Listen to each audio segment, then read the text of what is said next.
Today's featured car of the day is a beauty, a 1965 Chevrolet Impala Supersport, upgraded with a 427 cubic inch small block V8 engine. And inside, interior-wise, it's got the turquoise interior, which is in great shape.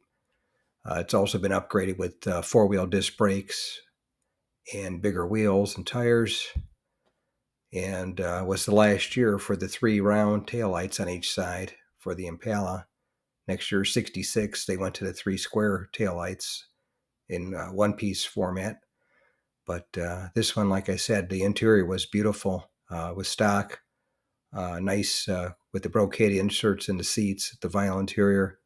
The turquoise contrasts the white very nicely. And being a super sport, it's got the 427 badge stuck on there. You couldn't get the 427 actually in a Impala until 1966. In 1965, you could get two different 396 engines, and one rated at 325 horse, and then the L78 was rated at 425 horsepower. And the Impala for 1965, that was the fourth generation for the Impala, which went from 1965 through 1970.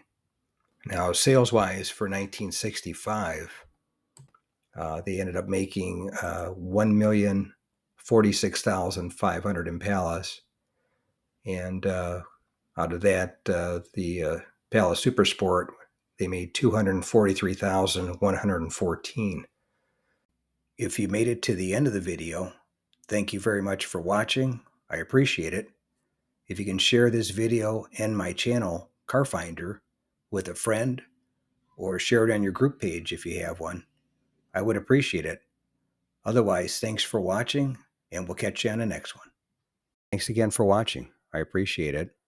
And by the way, here's a couple of videos of the 700 plus videos that I have on my channel, Car Finder. This will take you over to my page, and you can take a look at any of the videos that are there that look good to you. But thanks again for watching, and we'll see you on the next one.